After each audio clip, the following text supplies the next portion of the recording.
Olá, crianças, tudo bem? Hoje nós teremos uma aula de arte do grupo 3, das páginas 250 a 254. Nós vamos falar sobre a forte expressão da cultura portuguesa. Vamos lá? A tradição e o desenvolvimento das peças começaram no ano de 1498, quando Dom Manuel I, rei de Portugal, viaja à Espanha e se encanta com os interiores mouriscos e a multiplicação das cores nos revestimentos das paredes.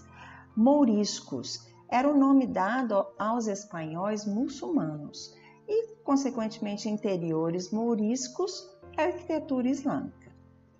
Eram azulejos feitos de cerâmica com pouca espessura, geralmente em formato quadrado e com uma das faces feitas de vidro, impermeável e brilhante.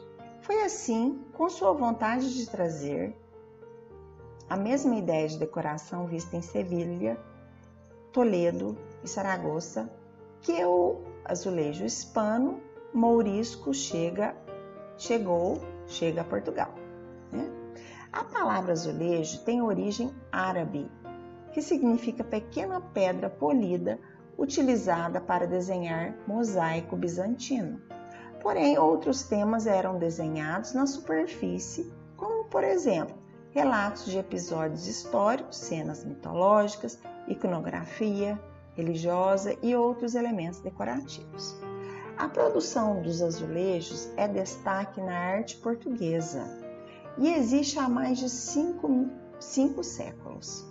As igrejas e os palácios portugueses entre os séculos XVI e XVII apresentavam revestimentos cerâmicos monumentais de caráter decorativo.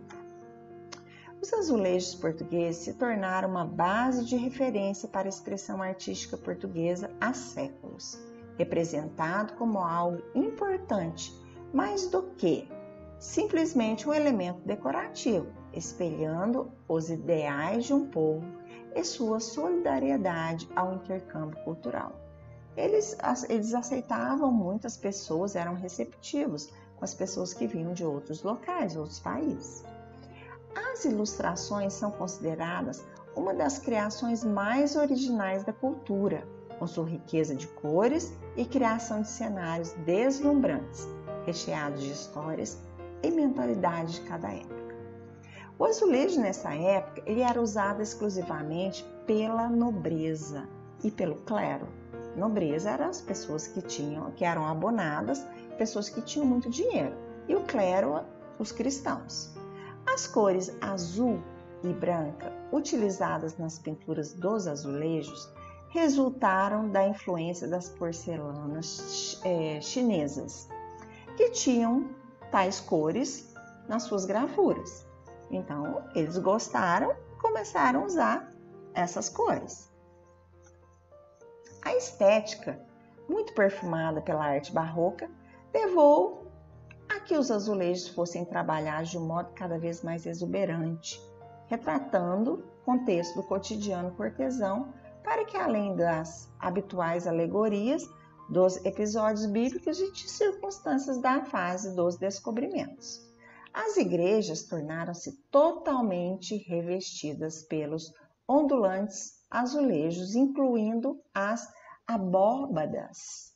É uma construção em forma de arco. E os tetos, que completam a própria taia dourada das mesmas. Neste período, ressaltam-se as figuras de Teotônio dos Santos, de Bartolomeu Antunes e o imponente Palácio dos Marqueses de Fronteira, um dos primeiros grandes exemplares da azulejaria nacional. Depois eu gostaria que vocês pesquisassem sobre esse Palácio dos Marqueses de Fronteira, porque é muito interessante para vocês verem como é esse palácio. É difícil não ver esses azulejos quando andamos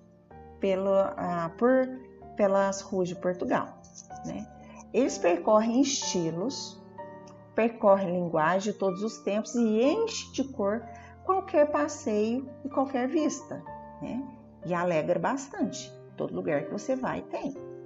As construções religiosas, como igrejas, conventos portugueses, tinham as paredes revestidas de azulejo, de cima a baixo, e representavam as cenas do Velho e Novo Testamento.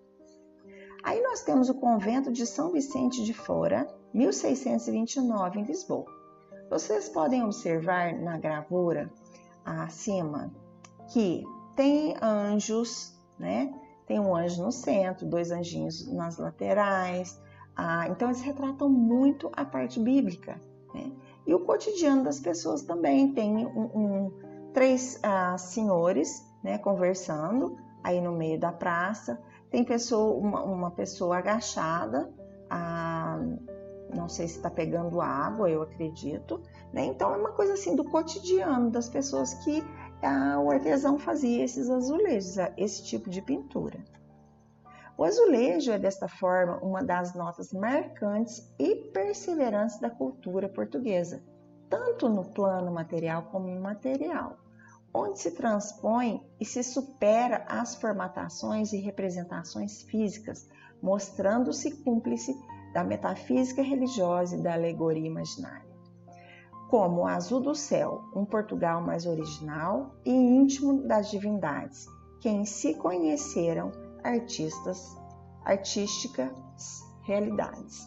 Então, Portugal, ainda hoje, existe várias casas que mantêm essa tradição, que eles gostam muito e que eles têm como um patrimônio, né? Então são lindas as casas, você pode passear pelas ruas e ver tudo isso no decorrer da cidade, né? Andando pela cidade. E eles se orgulham muito disso, os portugueses gostam e têm como patrimônio.